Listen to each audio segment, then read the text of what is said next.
Saudara Presiden Jokowi mengeluarkan aturan terbaru yang memungkinkan menteri dan pejabat setingkat menteri tidak harus mundur dari jabatannya. Menteri atau pejabat setingkat menteri yang maju Pilpres hanya perlu mendapatkan persetujuan dan izin cuti dari Presiden.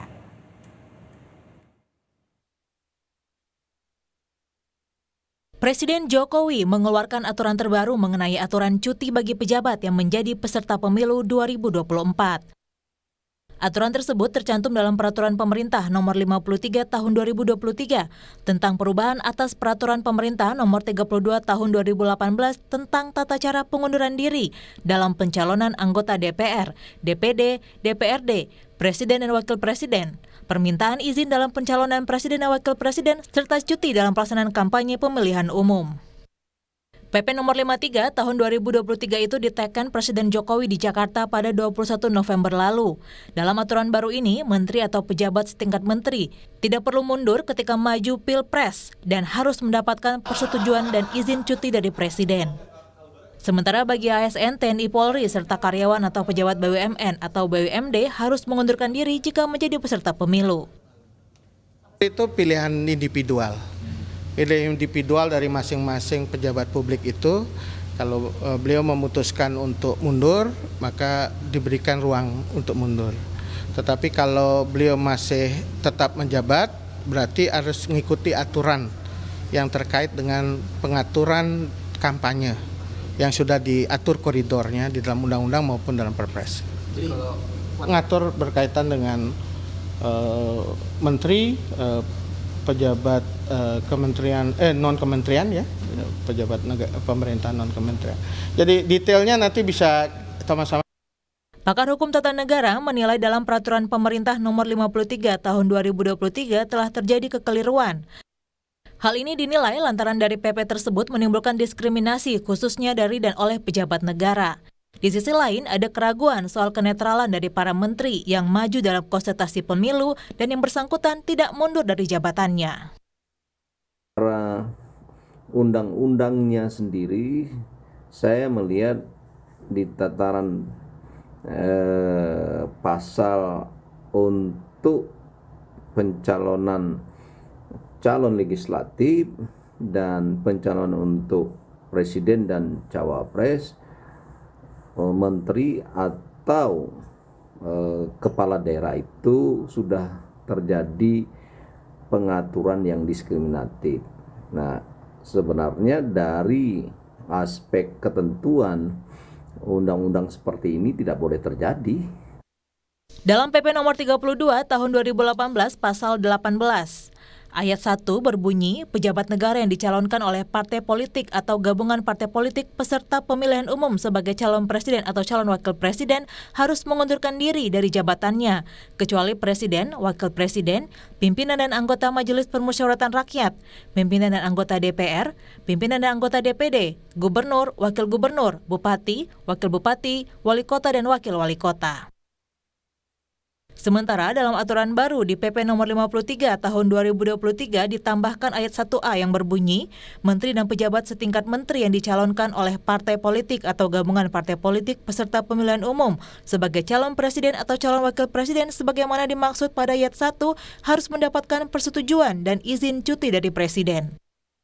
Keputusan Jokowi mengeluarkan PP Nomor 53 Tahun 2023 menuai polemik, terutama aturan yang dibuat mendekati masa kampanye pemilu 2024. Masa kampanye pemilihan umum 2024 akan berlangsung mulai besok 28 November 2023 hingga 10 Februari 2024 mendatang.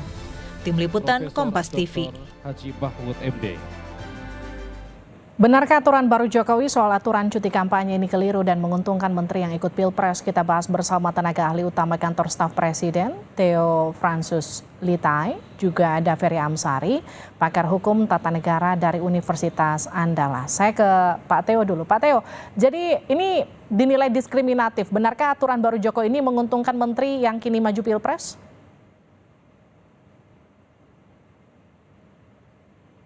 Saya kira Mbak Pili, ini sebenarnya merupakan ketentuan yang merupakan pelaksanaan dari putusan MK. Kita tahu ada putusan MK nomor 68 tahun 2022 yang menyatakan yang pada substansinya membolehkan menteri untuk maju di Pilpres tanpa perlu mengundurkan diri. Jadi menteri menjadi bagian yang dikecualikan untuk tidak mundur dari jabatannya. Ada 2 syarat yang harus dipenuhi, yaitu adanya izin dari presiden dan kegiatan kampanye itu dilaksanakan dalam masa cuti di luar tanggungan negara. Jadi sebenarnya, Mbak Filis, ini sebenarnya bagus dalam arti bahwa ada penegasan dan ada pembatasan. Jadi secara regulatif ini memberikan satu kejelasan.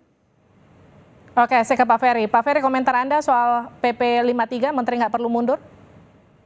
Jadi sebenarnya di Undang-Undang Pemilu sebelum putusan MK, Menteri itu diperintahkan sebagai salah satu jabatan yang harus mundur.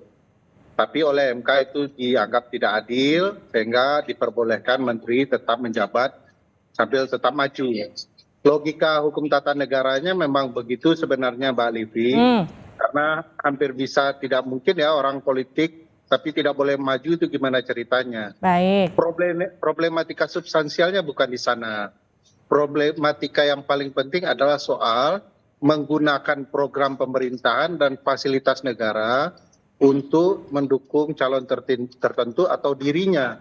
Nah, itu fokus kita sebenarnya agar menteri-menteri tidak menggunakan program negara untuk kepentingan calon-calon tertentu, apalagi fasilitas negara untuk kepentingan kampanye-kampanye tertentu. Nah, sejauh ini problematika itu tidak hanya berlangsung di era pemerintahan Presiden Jokowi, hampir selama penyelenggaraan pemilu langsung setelah reformasi, selalu ada upaya penyimpangan-penyimpangan terkait program kementerian dan penggunaan fasilitas negara. Nah, sayangnya penyelenggara pemilu, KPU dan Bawaslu tidak concern di isu ini, seolah-olah matanya tertutup, telinganya juga ditutup. Jadi timbullah masalah di dalam praktik-praktik penyelenggaraan pemilu kita.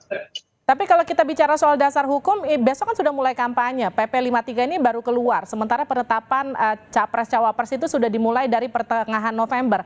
Ini pakai dasar hukum yang mana, Pak Ferry? Jadi kalau pakai logika ilmu perundang-undangan, setelah MK memperbolehkan, karena tafsirnya adalah tafsir undang-undang, maka putusan itu mengisi kekosongan undang-undang. Dan PP sebagaimana lazimnya konsep ilmu perundang-undangan adalah peraturan pelaksana dari ketentuan undang-undang. Jadi setelah undang-undang diubah melalui putusan MK, inilah peraturan pelaksananya. Jadi dasar untuk pelaksananya. Apakah putusan MK itu mengikat? Ya mengikat. Tanpa ada peraturan pelaksana ini juga tetap akan dibolehkan.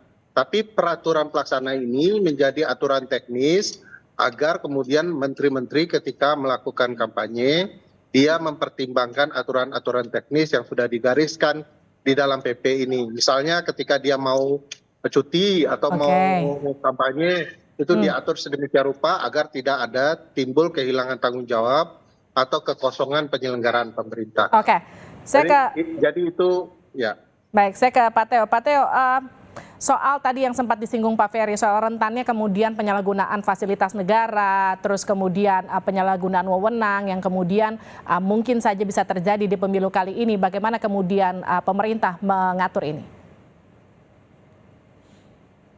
Ini sudah diatur secara jelas dalam undang-undang, Pak Billy. Jadi sebenarnya mekanisme pengawasan pemilu itu sudah jelas dalam undang-undang, lembaganya juga sudah ada, mekanisme penyelesaian pelaporan dan penyelesaian masalahnya juga sudah ada, bahkan Satgas Gabungan Penegakan Hukum itu juga sudah terbentuk dan berjalan. Oleh karena itu sebenarnya tinggal dilaksanakan bila memang ada ditemukan hal-hal yang berkaitan dengan pelanggaran undang-undang pemilu. Nah, sementara berkaitan dengan PP 53 2023 ini, kita perlu melihat bahwa dia sifatnya melengkapi, Mbak. Jadi dia melengkapi mekanisme untuk pengajuan cuti itu. Ya, karena putusan MK-nya mengatur bahwa kampanye dibolehkan menjabat sebagai menteri namun itu harus ada izin dan kemudian dilaksanakan dalam masa cuti di luar tanggungan negara, maka demikian perlu ada mekanisme untuk mengaturnya. Nah, PP ini mengatur dari sisi pemerintah. Sementara dari sisi penyelenggara pemilu sendiri, itu KPU sudah membuat peraturan pencalonan dalam PKPU nomor 19 tahun 2023 yang intinya bahwa ada pengecualian untuk tidak mundur atas pejabat negara, termasuk menteri. Jadi sebenarnya kekhawatiran tadi soal besok sudah mau kampanye itu sebenarnya sudah jelas karena dalam PKPU nomor 19 itu sudah ada. Pak Theo, mungkin secara hukum nggak ada masalah, tapi kan kalau kita bicara di tahun politik, semua pasti apapun ditarik ke ranah politik. Ketika kemudian PP 53 diterbitkan jelang masa kampanye, ada kemudian anak presiden di sana yang ikut berkontestasi, ada Menhan di sana, ada kemudian Menko Polhukam di sana. Bagaimana kemudian memisahkan antara urusan politik dengan apa yang kemudian sedang memang sudah jadi kewajiban pemerintah untuk kemudian melaksanakan pemilu yang jujur dan juga adil? Saya kira di dalam konteks ini kita bisa melihat bahwa di dalam semua pasangan calon itu kan ada unsur partai pendukung yang merupakan bagian dari koalisi pemerintah. Oleh karena itu bahwa ada peran dari para menteri atau pejabat tinggi dari partai politik yang terkait dalam koalisi pemerintah tentu tidak bisa dihindari, dan oleh karena itu PP 53 2023 ini memberikan ruang untuk bisa menata akses kampanye bisa berjalan, dan ini dibatasi sebenarnya. Dengan PP 53 ini ada pembatasan ini Mbak sebenarnya, bahwa dia hanya melakukan kampanye 1 kali dalam hari kerja di dalam 1 minggu. Sementara kampanye lain, kegiatan kampanye lain yang tanpa perlu melakukan cuti itu di hari libur itu dibolehkan. Baik Pak Ferry, pertanyaan yang sama, memisahkan antara PP 53 dengan urusan politik tanah air sekarang seperti apa, gimana? Ya, persis. Jadi problematikanya bukan di PP, bukan di putusan, bukan di undang-undang, problematikanya di penyalahgunaan itu. Dan bagaimana itu kalau terjadi penyimpangan. Sebenarnya di Undang-Undang Pemilu sudah ada pasal-pasal yang bisa digunakan oleh Bawaslu dan bahkan KPU untuk menegur hal-hal yang kemudian melanggar ketentuan undang-undang. Nah, yang mengkhawatirkan ada beberapa kasus yang memperlihatkan taji penyelenggara pemilu itu tidak ada. Misalnya ada keterlibatan Wamendes untuk menggunakan program-program kementeriannya yang akan menguntungkan calon-calon tertentu, katakanlah anak presiden gitu ya. Juga ada program dari Kementerian Pertanahan yang kemudian dikaitkan dengan calon-calon tertentu. Nah, ini yang belum ditindak tegas oleh penyelenggara, bahkan penyelenggara seolah-olah tidak tahu. Kalau kita simak ya, kami ikut serta melaporkan, ternyata bahkan Bawaslu sendiri belum punya deks pelaporan terkait penyimpangan penyelenggaraan pemilu. Di titik ini memang agak mengkhawatirkan penyimpangan itu, dan bagi saya harus serius ditangani oleh negara kalau ada menteri-menterinya menggunakan fasilitas, karena hampir patut diduga kalau presiden kemudian melibatkan anaknya, nuansa independen, profesionalitas itu akan terasa hilang dalam berbagai hal, termasuk dalam program-program pemerintahan yang ada. Baik, terima kasih Pak Ferry, terima kasih juga Pak Theo sudah bergabung di Sapa Indonesia Malam, sehat-sehat selalu.